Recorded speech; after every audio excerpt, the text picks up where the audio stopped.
गोंदिया जिले में भवभूति शिक्षण संस्थान की करोड़ों की जमीन दोबारा परिवार के नाम पर बेचने की घटना सामने आई है। चैरिटी कमिश्नर के नियमों की धज्जियां उड़ाई गई।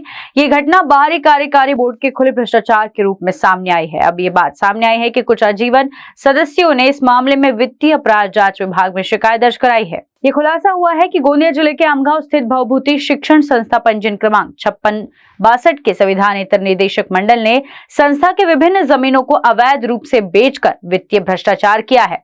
ऐसे में जमीन पर प्लॉट खरीदने वाले कई लोगों में हलचल मच गई है। भवभूति शिक्षण संस्था आमगांव संचालक मंडल ने चैरिटी कमिश्नर की अनुमति के बिना संस्था की कई जमीनें अवैध रूप से बेचकर आर्थिक लाभ उठाया है। मौजा पदमपुर बंगान तालुका आमगांव में भवभूति शिक्षण संस्थान आमगांव का निदेशक मंडल ने आपसी मिली भगत से वित्तीय लाभ लेने के लिए आपसी बिक्री लेन देन में प्रवेश किया है। संस्था की कुछ जमीनें आपसी परिवार के सदस्यों के नाम पर विक्रय पत्र लिखकर मिली भगत कर हस्तांतरित कर दी गई है और कुछ जमीनें सीधे विक्रय पत्र के माध्यम से महेंद्र हेतराम पारधी, विनोद पालीराम राहंगडाले, रेवेंद्र इंसराम बिसेन, राहुल भैयालाल कटरे गोरेगांव निवासी को 68,18,000, 1,00,000 भाग हजार दो जमीनें बेची गई है। 21 लाख रुपए की कीमत पर विक्रय पत्र लिखा गया। उक्त संस्था की जमीन बेचने में चैरिटी कमिश्नर के नियमों की अवहेलना की गई है।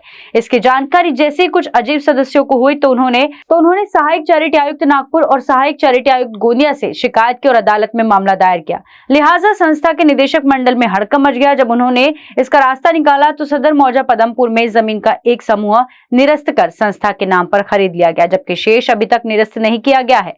दिलचस्प बात यह है कि निदेशक मंडल द्वारा इन जमीनों की पारस्परिक बिक्री के उद्देश्य को प्राप्त करने के लिए संगठन की कई भूमियों को अभी तक संगठन की अनुसूची 1 में दर्ज नहीं किया गया है और उस जमीन को आपसी सहमति से बेच दिया गया है। अब जब मामला कोर्ट में पहुंच गया है तो सबकी नींद उड़ गई है।